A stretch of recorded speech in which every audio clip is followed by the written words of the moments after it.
Dispenzacionalism, or futurism, was originally founded by two Jesuit priests named Francisco Ribera and Robert Bellarmine, in the mid-1500s.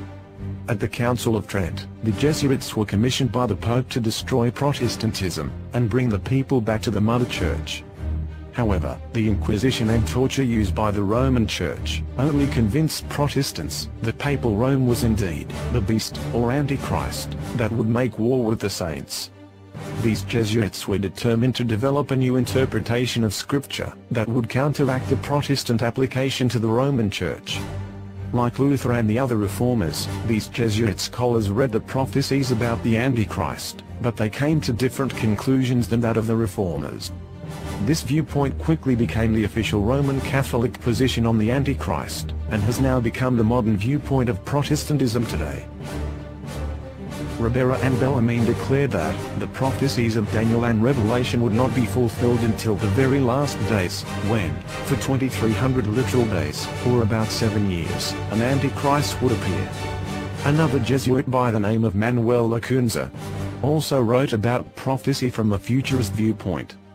Lacunza taught that Jesus returns not once, but twice, and at the first stage of his return, he raptures his church, so they can escape the reign of the future Antichrist. This movement was popularized most notably by John Nelson Darby in the 1800s.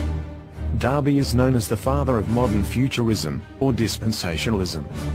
This religious sect, also known as the Plymouth Brethren, first appeared around 1830 in Plymouth, England. He developed his own idea of the secret rapture around 1838, but was largely influenced by the teachings of Miss Margaret MacDonald. Cyrus Scofield, who was influenced by Darby and the Plymouth Brethren, published the Scofield Reference Bible in 1909, and it fast became a widely distributed and influential text that promoted the teaching of the secret rapture, gaining it wide acceptance among Protestants.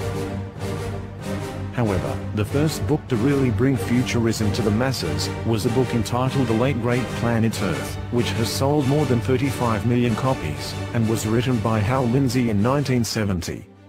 This book spawned a billion-dollar end times industry, whose books and videos repeat this dispensational theme, and are patterned after Lindsey's novel writing style. Most notably is the best-selling fiction book series written by Tim LaHaye and Jerry Jenkins, that has also been transformed into 3 Hollywood movies. It has become as successful as the Harry Potter book series, and just as profitable. Lindsey teaches that Antichrist is one man, and not a kingdom as the Bible declares. That this Antichrist would be an atheist or infidel, originating outside of Christianity, and not from within. That he will not be revealed until 7 years before the end of time. That the Christians are hindering his appearance, but will be caught up, or raptured to heaven, so that he can be revealed. That he would sit in a rebuilt temple in Jerusalem, and make a 7-year covenant with the Jewish people, but 3.5 years into his reign he will break his covenant, persecute the Jews, conquer the world, and finally be destroyed by Christ in a literal battle, called Armageddon. And that after the 7 years of tribulation are over, the raptured ones will return, and reign with Christ for 1,000 years of peace on earth. Many believe that Lindsey is actually a Jesuit in disguise, as 2 of his daughters are recorded as being 1985 graduates of Gonzaga University, a well-known Jesuit school. Luis Alcazar, another fellow Jesuit, and contemporary of Ribera, Bellarmine, and Lacunza, founded the less popular and opposite position, known as preterism. In this teaching, the prophecies of Daniel and Revelation were fulfilled in ancient times, by Antiochus Epiphanes, Nero, and all pagan Rome. Both of these interpretations were created by the Roman Church, to hide the truth of who the vicious blasphemous little horn actually was. Historicism, as was believed and taught by the Protestant reformers, is the belief that biblical prophecies about the little horn, the man of sin, the Antichrist, the beast, and the Babylonian harlot of Revelation 17, all apply to the developing history of Christianity, and to the ongoing struggle between Jesus Christ and Satan, within the Church, culminating at the end of time. Historicism sees these prophecies as having a direct application to Papal Rome, a system whose doctrines are a denial of the New Testament message of free salvation by grace, through simple faith in Jesus Christ.